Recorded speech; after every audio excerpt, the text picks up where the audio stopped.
જય શ્રી કૃષ્ણ વિદ્યાર્થી મિત્રો, ચલો આજે આપણે જે છે ધોરણ 7 ગુજરાતી એમાં આપણે જે છે છેલ્લા વિડિયોમાં શું જોયું હતું તો કે પૂરક વાચનનો પાઠ બીજો. બરાબર, આજે કયો જોવાના છે તો કે આજે પૂરક વાચનનો પાઠ ત્રીજો જે છે એક જ લક્ષ્ય, તો એ પાઠ આપણે આજે શીખવાના છીએ. સાહિત્ય પ્રકાર છે દ્રષ્ટાંત કથા, લેખક છે નાનાભાઈ ભટ્ટ.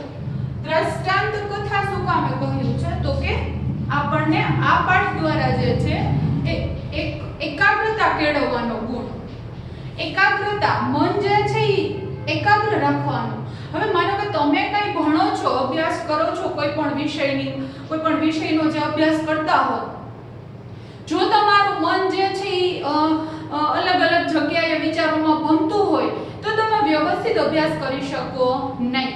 પણ જેનો તમે અભ્યાસ કરો છો તો એકચિત મન દઈ મનને એકાગ્ર કરીને જો અભ્યાસ કરશો તો ચોક્કસ તમે વિષયમાં સફળ થાવ છો. તો એ ઉદાહરણ અહીંયા એવું જ એક ઉદાહરણ અહીંયા આપેલું છે. મહાભારતનો એક ભાગ લીધો છે. સાહિત્ય પ્રકાર છે દ્રષ્ટાંત કથા, લેખક છે નાનાભાઈ ભટ્ટ. હવે અહીંયા લેખકે શું કીધું છે તો કે આ પાઠ આપણે સમજીએ. સૌપ્રથમ તેની પહેલા જે છે મૌખિક પાઠમાં શું કહેવા માંગે છે, બરાબર, એ માહિતી હું તમને લોકોને આપી દઉં. ત્યારબાદ જે છે અઘરા શબ્દોની સમજૂતી મેળવીશું અને ત્યારબાદ આપણે પાઠ સમજીશું પાઠ્યપુસ્તકમાંથી. ચલો, હવે જે છે એક વખતની વાત છે કે ગુરુ દ્રોણ જે છે એ દ્રૌપદ રાજાના દરબારમાંથી, દ્રૌપદ રાજા એટલે કોણ તો કે દ્રૌપદીના પિતા. દ્રુપદ ઉપરથી જ એની પુત્રીનું નામ છે દ્રૌપદી, પાંડવોની પત્ની જે છે દ્રૌપદી, બરાબર. તો એને પાંચાલી પણ કહેવામાં આવે છે, 5 પતિઓ હતા એટલા માટે. તો દ્રુપદ રાજાના દરબારમાંથી અપમાન પામી અને ગુરુ દ્રોણ ફરતા ફરતા ક્યાં આવી પહોંચે છે? હસ્તિનાપુર. તો ત્યાં જે છે એ રાજકુમારો રમતા હતા અને એનો દડો જે છે કૂવામાં પડી ગયો હતો. હવે ગુરુ દ્રોણે જે છે એ શું કર્યું તો કે અસ્ત્ર વિદ્યાના પ્રભાવથી એ જે દડો બહાર કાઢી આપ્યો. એટલે રાજકુમારોએ શું કર્યું તો કે કૌરવ અને પાંડવો જે હતા તો એને જે છે ધૃતરાષ્ટ્રને વાત કરે છે, બરાબર. ધૃતરાષ્ટ્ર એટલે કોણ? કૌરવોના અંધ પિતા. એમને આ વાત કરી તો ધૃતરાષ્ટ્રએ જે છે અને ભીષ્મ પિતામહ, બરાબર, તો એણે જે છે એવું નક્કી કર્યું, ભીષ્મ પિતામહ એટલે કૌરવ અને પાંડવોના દાદા, એવું નક્કી કરે છે કે આપણા રાજકુમારો કોની પાસે અભ્યાસ કરશે તો કે ગુરુ દ્રોણના આશ્રમમાં રહીને જ અભ્યાસ કરશે. બાળ મિત્રો, પહેલાની શિક્ષણ પ્રથા કેવી હતી? શિક્ષણ પ્રણાલી તો કે ઘરથી દૂર જે છે આશ્રમ હોય, બરાબર. આપણે જે છે સાચી વિદ્યા છઠ્ઠામાં તમે લોકો શીખી ગયા છો કે બાળક 7 વર્ષનો થાય એટલે એના ઉપનયન સંસ્કાર કરવામાં આવે, જન્મ પહેલા, અને પછી જે છે એને ઘરથી દૂર ભગવા વસ્ત્ર જે છે પહેરવાના હોય, ધોતીને ઉપર ખેસ, અને પછી એને આશ્રમમાં રહેવાનું. 20 વર્ષનો થાય ત્યાં સુધી એ જે છે ત્યાં શિક્ષણ મેળવે.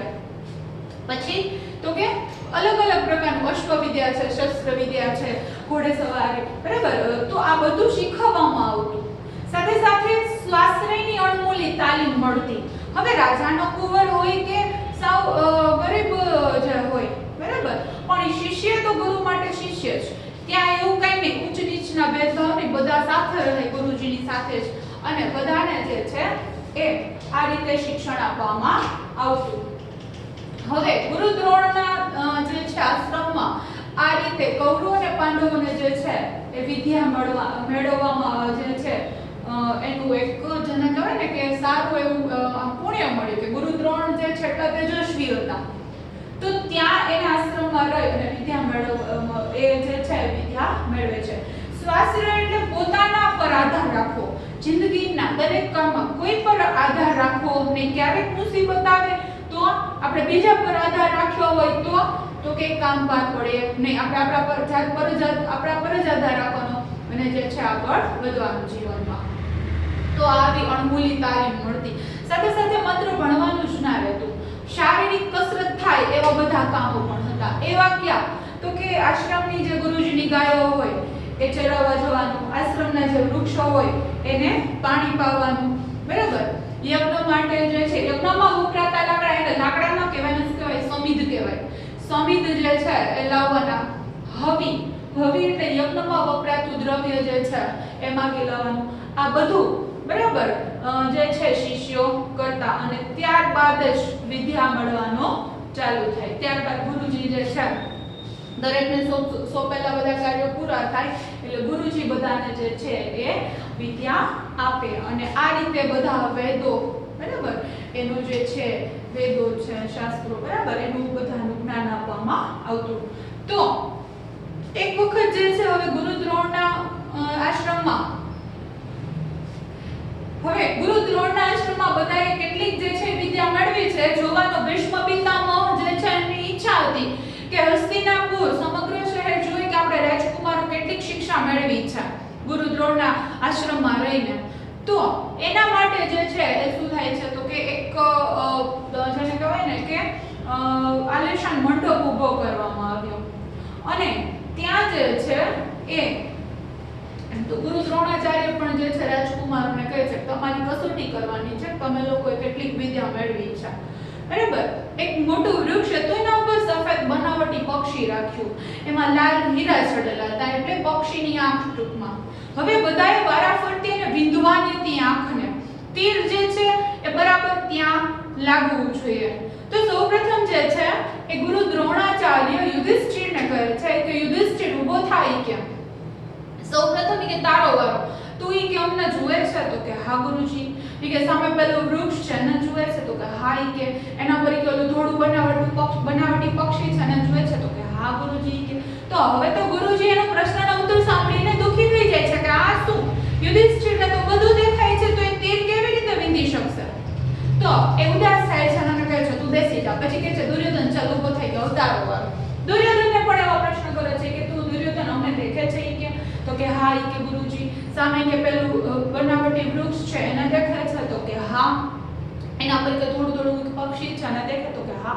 હવે આનો પણ દુર્યોધનનો ઉત્તર સાંભળીને પણ ગુરુજી જે છે એકદમ નિરાશ થઈ જાય છે. પછી ભીમસેનને કહે છે ભીમ કે ઊભો થાય કે હવે તારો વારો ચાલી કે તો એને પણ એવો પ્રશ્ન ગુરુજી પૂછે છે ત્યારે ભીમસેને પણ કહ્યું હા ગુરુજી કે હું ઈ કે પક્ષી નહીં દેખું છું, આકાશમાં કે વાદળો તરે છે નહીં દેખું છું અને તમે કે થોડું કંઈક ગોઠવ્યું છે નહીં દેખું છું કે વૃક્ષ ઉપર અને સામે પેલી જંગલની કોતરોમાં કે બિલાડો આમ તે માટે અમારે છે ને પણ દેખું છું. જો ભીમસેનને પણ આટલું બધું દેખાતું હતું તો એ કેવી રીતે જે છે પક્ષીની આંખ વિંધી શકે. ગુરુજી જે છે પાછા ઉદાસ થાય છે, હાથ પછાડે છે એકદમ. પછી અર્જુનને કહે છે જો અર્જુન જે છે એ પોતે કેવું હતું તો કે લક્ષ્યમાં તીર જે છે બરાબર એ નિશાન તાકવામાં જે છે એકદમ વધારે કુશળ હતો, હોશિયાર હતો. અર્જુનને કહે છે એકદમ ગર્વથી ચલ અર્જુન કે તારો વારો ઈ કે. તો અર્જુન જે છે એને ગુરુજી પૂછે છે બેટા કે તું ઈ કે પેલા વૃક્ષને દેખે છે તો કે ના ગુરુજી ઈ કે માત્ર ઈ કે પક્ષીને જ દેખું છું ઈ કે. તો કે પક્ષી દેખાય છે તને તો કે ના હવે તો મને પક્ષી પણ નથી દેખાતું, માત્ર ઈ કે લાલ રંગની આંખો જ દેખાય છે. ત્યારે ગુરુજી કહે છે શાબાશ બેટા ઈ કે બસ તારે કે એને જ વિંધવાનું છે કે ચાલ કે મને કે તારા પર પૂરી આશા છે કે તું આ જે છે એ નિશાન તાકી શકીશ. અને અર્જુન જે છે એ પોતે ધનુષ બાણમાંથી તીર છોડે છે અને સીધું ક્યાં જે છે એ લાગે છે તો કે બનાવટી પક્ષીની આંખમાં લાગે છે અને પક્ષીની આંખ વિંધાઈ જાય છે. ત્યારે ગુરુજી જે છે એકદમ ખુશ થઈ જાય છે અને અર્જુનને ભેટી પડે છે અને ત્યારે કૌરવો જે છે એ શરમના માર્યા નીચું જોઈ રહે છે. તો અહીંયા બાળ મિત્રો શું વાત કરી છે તો કે આ રીતે મન જે છે તમારું કેવું હોવું જોઈએ, એકાગ્ર હોવું જોઈએ, એકચિત હોવું જોઈએ. જો તમારે બીજે ક્યાંય પણ જે છે એ ધ્યાન હશે તો તમે આગળ વધી શકો નહીં તમારે જે કામ કરવાનું છે એમાં. ચલો હવે જે છે આપણે આકાશના શબ્દ જે છે એની માહિતી મેળવી લઈએ. લક્ષ્ય તો ધ્યેય, દ્રોણ એટલે પાંડવો અને કૌરવોના ગુરુ અને અશ્વત્થામાના પિતા. જો ગુરુ દ્રોણના દીકરા કોણ અશ્વત્થામા અને પાંડવો અને કૌરવોના ગુરુ. એવું કહેવાય છે કે ગિરનાર આપણો જે જૂનાગઢમાં આવેલો પર્વત છે તો બધા એટલે આપણે સાચું કે ખોટું નથી ખબર એમ કે છે કે અશ્વત્થામા હાલ પણ જીવિત છે બરાબર, ક્યાંક એવી ગુફા મારે છે પણ એવું લગભગ તો એટલે બધા કહેતા હોય છે. તો એ અશ્વત્થામા જ એ કોણ તો કે ગુરુ દ્રોણના દીકરા. ભીષ્મ પિતામહ એટલે કૌરવ અને પાંડવોના દાદા. સ્વાશ્રય એટલે પોતાના પર આધાર રાખવો તે. હવે એટલે યજ્ઞમાં હોમવાનું દ્રવ્ય અને ધૃતરાષ્ટ્ર એટલે કૌરવોના અંધ પિતા બરાબર. સમિત એટલે યજ્ઞના લાકડા પલોટાવું એટલે કામકાજમાં પાવરદાર થવું, બરાબર. પછી મનોરથ એટલે ઈચ્છા, આલેશાન એટલે વિશાળ મોટું, અસ્ત્રશાળા એટલે શું તો કે હથિયારો રાખવાનું, તાલીમ લેવાનું સ્થાન, એને શું કહેવાય? અસ્ત્રશાળા. ખિન્ન થવું એટલે ગુસ્સે થવું, કોતર એટલે બખોલ, ખિન્ન એટલે દુખી થવું પણ આવશે, દુખી થવું, બરાબર. ત્યારબાદ છે કોતર એટલે બખોલ, કને એટલે પાસે નજીક, પરાણ એટલે કમ અને અથવા તો ઈચ્છા વિરુદ્ધ, ભાસ પક્ષી એટલે પક્ષીનો આપણને આભાસ થાય તેવું પક્ષીને શું કહેવાય? ભાસ પક્ષી. ચાલો બેટા જોતા જાઓ. હવે તમે પણ પૂરક વાચનનો ત્રીજો પાઠ ખોલો. એક જ લક્ષ્ય. લેખકનો સૌપ્રથમ પરિચય મેળવી લઈએ. નાનાભાઈ ભટ્ટનો જન્મ જે છે 1882 ને અવસાન છે 1961. ક્યાંના વતની હતા તો કે લેખક જે છે નાનાભાઈ ભટ્ટ ભાવનગરના વતની હતા. તેઓ જે છે એને શું કર્યું તો કે દક્ષિણામૂર્તિ સંસ્થા ભાવનગરના પોતે સ્થાપક હતા. અને ત્યારબાદ છે ગુજરાતના શિક્ષણ ક્ષેત્રે નવા પ્રયોગો કરનાર આદર્શ શિક્ષક, એક પ્રખર શિક્ષણકાર હતા પોતે જે છે. તેમના લખાણોમાં સરળ અને સચોટપણે જે છે મૂલ્યબોધ પ્રગટે છે. મહાભારતના પાત્રો તથા રામાયણના પાત્રો તેમના શું છે તો કે કિશોર ભોગ્ય ઉત્તમ ગ્રંથો છે. જોઈએ હવે કે દ્રુપદના દરબારમાં જે છે એક વખત દ્રુપદ રાજા એટલે કોણ તો કે જે છે એ કૌરવો અને જે અહીંયા તો નથી લખેલું. દ્રુપદ એટલે કોણ તો કે પાંચાલી એટલે કે દ્રૌપદીના પિતા, એના ઉપરથી જેનું નામ હતું. તો કે એના દરબારમાં એનું કંઈક અપમાન થાય છે. કોનું તો કે ગુરુ દ્રોણનું. તો એ જે છે ફરતા ફરતા હસ્તિનાપુર શહેરમાં આવી ચડે છે. હસ્તિનાપુરના એક કુવા પાસે રાજકુમારો રમતા હતા. એ કોણ હતા તો કે કૌરવો અને પાંડવો હતા. દ્રોણે જે છે એ શું કર્યું? ગુરુ દ્રોણાચાર્ય અસ્ત્ર વિદ્યાના પ્રભાવથી એને જે છે એ શું કરે છે તો કે કુવામાં પડેલો જે દડો હતો એ બહાર કાઢી આવે છે. કુમારે આ વાત કોને કરી તો કે ભીષ્મ પિતામહને કરે છે. ભીષ્મ પિતામહ એટલે કોણ તો કે કૌરવો અને પાંડવોના દાદા. એને એ વાત કરે છે કે આવી રીતે થયું એમ. તથા મારા ધૃતરાષ્ટ્રને પણ આ વાત જણાવી. ધૃતરાષ્ટ્ર એટલે કૌરવોના અંધ પિતા હતા, બરાબર. એને કહે છે કે આવું બન્યું એમ. તો બંનેએ શું કર્યું? વિચાર કર્યો અને વિચાર કરીને ગુરુ દ્રોણને જે છે એ રાજકુમારોના ગુરુ તરીકે સ્થાપવા એવો નિર્ણય કર્યો કે આપણા રાજકુમારો કોની પાસે શિક્ષા મેળવશે તો કે ગુરુ દ્રોણાચાર્ય પાસે.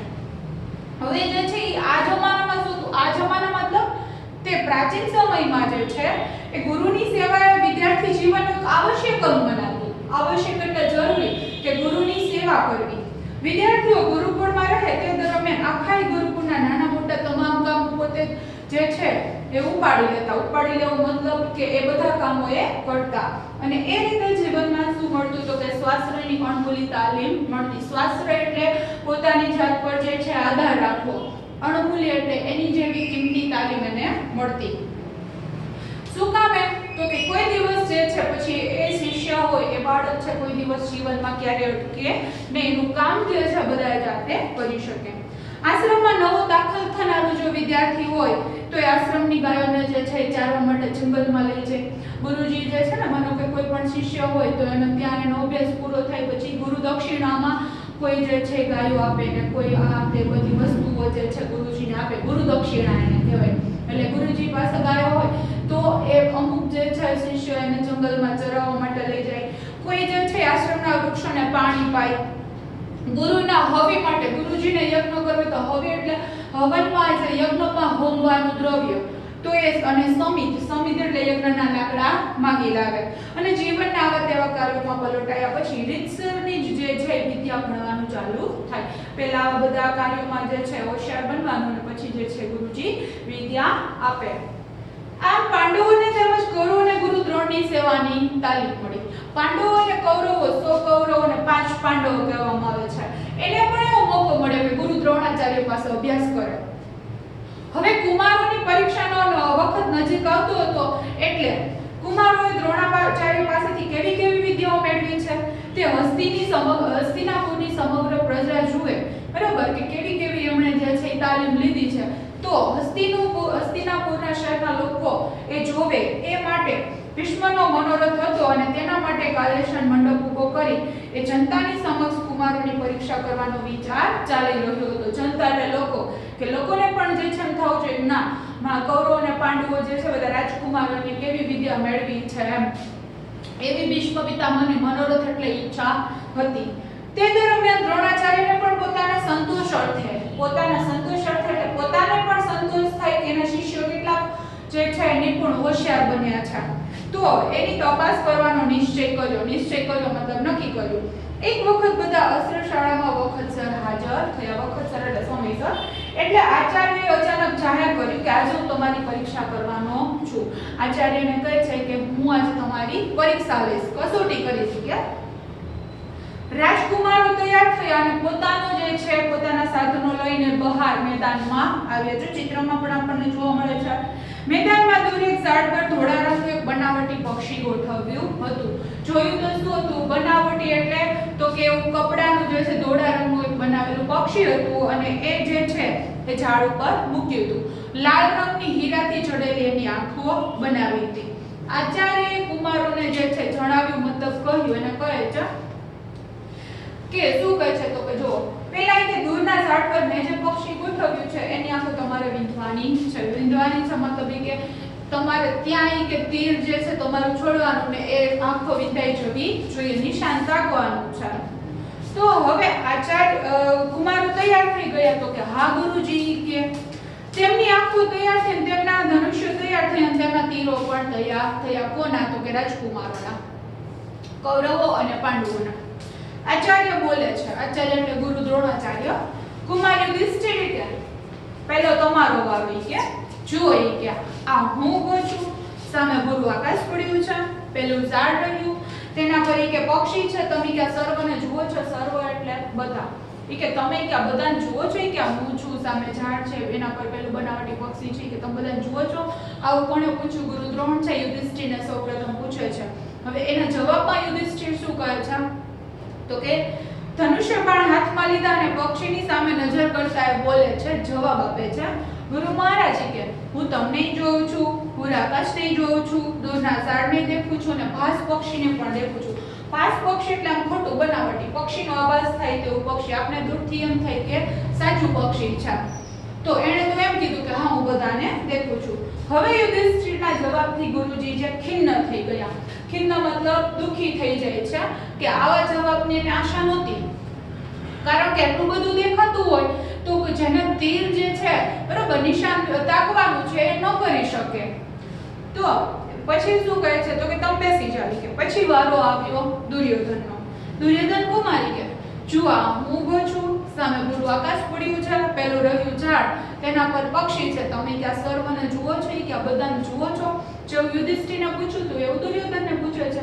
તો દુર્યોધન શું કહે છે તો કે દુર્યોધનને હાથમાં ધનુષ્ય બાણ લેતા એને જવાબ આપ્યો, ગુરુ મહારાજ કે હું બધાય કે મારા ભાઈઓને પણ દેખું છું, તમને પણ દેખું છું, પૂરા આકાશને પણ દેખું છું, ઝાડને દેખું છું અને તેના પર રહેલા જે એનું જે શરીર છે પક્ષીના શરીરને પણ દેખું છું. જો યુધિષ્ઠિરના જવાબ જેવો દુર્યોધનનો પણ જવાબ મળ્યો. હવે આથી શું થાય છે તો કે ગુરુ દ્રોણ જે છે હાથ પછાડતા, આપણે કહ્યું હાથ પછાડતા એટલે હવે ગુસ્સે થઈ ગયા. એને પાછી દુર્યોધન પાસે આવા જવાબની આશા નહોતી તો ગુસ્સે થઈ છે કે એને પણ આટલું બધું દેખાય છે તો એ કેમ કરીને એનું તીર વિંધી શકશે. પછી ભીમસેન ઊભો થયો અને આચાર્યના જવાબમાં પ્રશ્નના જવાબમાં કહે છે, આચાર્ય એને પણ ભીમસેનને પણ એવું પૂછ્યું તો એને શું કીધું, ગુરુ મહારાજ કે હું તમને સૌને દેખું છું, કે આકાશમાં મોટા મોટા વાદળો તરે છે, કે એને જોઉં છું, ઝાડની કોતરોમાં પેલો કે બિલાડો ફરે છે, કે એને પણ જોઉં છું અને ઝાડ પર તમે કે થોડું થોડું કંઈ ગોઠવ્યું છે એને પણ દેખું છું. હવે કોણે તો કે યુધિષ્ઠિર દુર્યોધન જવાબ અને એથી પણ વધારે એવો ભીમસેને જે છે ગુરુજીને જવાબ આપ્યો. ગુરુ દ્રોણ નિરુત્તર થયા. નિરુત્તર એટલે કંઈ બોલી શક્યા નહીં અને એને શું કર્યું તો કે ભીમને જે છે બેસાડી દે છે. ગુરુ ઘણા કુમારો કને ફરી વળ્યા. કને મતલબ પાસે, બધા જે છે રાજકુમારોની પાસે ફરી વળે છે પણ કોઈના ઉત્તરથી અમને સંતોષ થયો નહીં. નકુલ છે, સહદેવ બરાબર એ પણ પાંડવો છે, બાકીના જે કૌરવો છે બધાની પાસે ફરી વળે કરે છે પણ કોઈના જે જવાબથી એને સંતોષ થયો નહીં. આથી ગુરુજી જે છે એ ખિન્ન દુખી થઈ જાય છે. અંતે એટલે છેવટે જે છે એ અર્જુન પાસે જાય છે અને શું કહે છે તો કે બેટા અર્જુન કે હવે ઈ કે તારો વારો છે, તારા પર છે કે મારી સર્વ આશા છે. સર્વ એટલે બધી, કે હું મારી બધી આશા જે છે એ તારા ઉપર છે. તારો જવાબ મને કેવો મળે છે? આ સૌને તો ઈ કે મારે પરાણે વિદ્યા શીખવવી પડે છે. ઈ કે આ બધાને તો મારે પરાણે ઈ કે ધક્કા મારીને ઈ કે ભણાવવા પડે છે. કોઈનું ઈ કે વિદ્યામાં ઈ કે ધ્યાન હોતું નથી. ઈ કે ત્યારે ઈ કે તું તો વિદ્યાનો ભૂખ્યો છે. ઈ કે તું તો શિક્ષણ અભ્યાસ મેળવવા માટે કે સામેથી મારી પાસે આવે છે. ઈ કે મને શોધતો તો કે ચાલ ઈ કે ઉઠી કે હવે તારો વારો, તૈયાર થઈ કે જો આ હું ઊભો છું, સામે પૂરું આકાશ છે, દૂર પેલું ઝાડ છે, ઈ કે એના પર પક્ષી છે કે તું આ સર્વને જુએ છે કે આ બધાને તું જુએ છે? એવું કોણે પૂછ્યું? અર્જુનને. ગુરુ દ્રોણ છે એ પૂછે છે. તો ગુરુ દ્રોણ હજી તો વાક્ય પૂરું કરે છે ત્યાં જ અર્જુન બોલ્યા. શું કહે છે તો કે ગુરુદેવી કે હું ઈ કે તમને દેખતો નથી, આકાશને પણ ઈ કે દેખતો નથી, ઈ કે ઝાડને પણ દેખતો નથી. જો આને તો ઉલટું થયું અર્જુનને. ઓલા બધા રાજકુમારોને બધું દેખાતું હતું, માત્ર એક પક્ષીને દેખું છું. ઈ કે મને બાણ છોડવાની આજ્ઞા આપો તમે. ઈ કે મને જ્યારે કહો ત્યારે હું મારું તીર છોડું. ઈ કે તો બેટા અર્જુન ઈ કે દ્રોણ બોલ્યા અમને કોઈને દેખતું નથી કે એકલા પક્ષીને જ દેખે છે? ગુરુ દ્રોણે પાછું પૂછ્યું. તો હવે શું કહે છે અર્જુન? મહારાજ કે હવે તો કે આખા પક્ષીને પણ નથી દેખતો, પક્ષીને પણ કે હું જોતો નથી. હવે તો એમાં એની જે છે એ માત્ર એના માથું જ કે જે છે મને દેખાય છે. તરત જ અર્જુનના જે છે એ જવાબ વાળ્યો અને ગુરુ દ્રોણ ફરી પાછું કંઈક બોલવા જાય ત્યાં પાછું અર્જુન કહે છે કે ગુરુ મહારાજ કે હવે તો કે હું પક્ષીના માથાને પણ દેખતો નથી, માત્ર ઈ કે એની રાતા એની જે બે રાતી આંખો જે છે ઝગમગે છે એને જ કે હું દેખું છું મતલબ જોઉં છું. ઈ કે બાકી મને કશું જ દેખાતું નથી. તો હવે ગુરુ દ્રોણ શું કહે છે? ખુશ થાય છે. બેટા કે એને જ વિંધ. તરત એવો જવાબ આપ્યો ગુરુએ. ગુરુ દ્રોણના શબ્દો હોઠ બહાર પડ્યા ન પડ્યા ત્યાં તો અર્જુનનું બાણ સનન કરતું છૂટીને પક્ષીની આંખમાં ચોટ્યું. પક્ષીની આંખમાં ચોટ્યું મતલબ કે એની આંખમાં જે છે એ વિંધાઈ જાય છે. પક્ષીની આંખ જે છે તરત એમાં નિશાન લાગે છે, કારણ કે અર્જુન જે છે બરાબર આ રીતે અસ્ત્ર વિદ્યામાં પોતે ઘણો આગળ હતો. શાબાશ બેટા શાબાશ. ગુરુ તો ખુશ થઈ ગયા. તું જ કે મારો સાચો શિષ્ય છો. ઈ કે તારા પર કે હું પ્રસન્ન થયો છું. પ્રસન્ન એટલે કે હું ખૂબ આનંદિત છું કે તારા પર કે શું કામ કે આ બેટે કે આ અસ્ત્ર વિદ્યામાં મારો કોઈ શિષ્ય કે તારાથી ચડિયાતો નથી કે અને તારાથી ચડિયાતો થાય એવું કોઈ થાશે પણ નહીં કે એવું માનું છું, કારણ કે તું જ કે એટલો વધારે હોશિયાર છો ને કે અસ્ત્ર વિદ્યામાં તારા જેટલું કોઈ બની શકે નહીં આટલું હોશિયાર. તો ગુરુ દ્રોણાચાર્યએ જે છે અર્જુનને બાથમાં લીધો, મતલબ જે છે એને ભેટી પડે છે અને એનું માથું સૂંઘ્યું. ચારે ભાઈઓ અર્જુન ફરતા વીંટળાઈ ગયા. ચાર ભાઈઓ એટલે 5 પાંડવોમાંથી એક અર્જુન ને બાકીના એના 4 ભાઈઓ છે યુધિષ્ઠિર છે, ભીમ છે, નકુલ ને સહદેવ. અને કૌરવો બધા એક ખૂણામાં એકઠા થઈ અને ઘૂસઘૂસ કરવા લાગે, એટલે કે કંઈક છાની એવી વાતો કરે છે. મહાભારતના પાત્રોમાંથી જે છે ને બાળ મિત્રો આ પાઠ જે છે લીધો છે. તો અહીંયા શું બતાવ્યું છે તો કે આપણે જે છે આપણે અભ્યાસ કરીએ છીએ તો આપણું મન પણ એકાગ્ર હોવું જોઈએ, એકચિત હોવું જોઈએ, બરાબર? આડાવડે જે કઈ વિચારો હશે તો તમે કોઈ દિવસ જે છે તમારા અભ્યાસમાં આગળ વધી શકશો નહીં. તમને મગજમાં જ નહીં ઉતરે. ગુરુજી જે ભણાવતા હોય, શિક્ષક તમને જે ભણાવતા હોય, તમારા વિચારો બીજે ભણતા હોય તો તમે અભ્યાસ કરી શકો નહીં. પણ જો તમારું મન જે છે એ વર્ગમાં 100% જો મન દઈ અને ભણશો તો શું થશે? તે પછી એક જ વારમાં તમને બધું યાદ રહી જશે, બરાબર? કોઈ જે છે એટલી વાર ગોખવાની જરૂર રહેતી નથી. તો આપણને આ જે ઉદાહરણ દ્રષ્ટાંત કથા એટલે તો કીધી છે, એક ઉદાહરણ દ્વારા આપણને પણ એ શીખવા મળે છે તમને લોકોને કે મન આપણું એકાગ્ર રાખવું જોઈએ. અભ્યાસની બાબતમાં તમારા વિદ્યાર્થી જીવનમાં તો ખાસ તમારે, બરાબર? તો જ તમે તમારા અભ્યાસમાં આગળ વધી શકો છો. એવી સરસ મજાની વાત આ પાઠમાં કરી છે. ચલો, આશા રાખું તમને લોકોને આ પાઠ આવડી ગયો હશે. ચોથા પાઠ સાથે ફરી મળીશું. ત્યાં સુધી આવજો.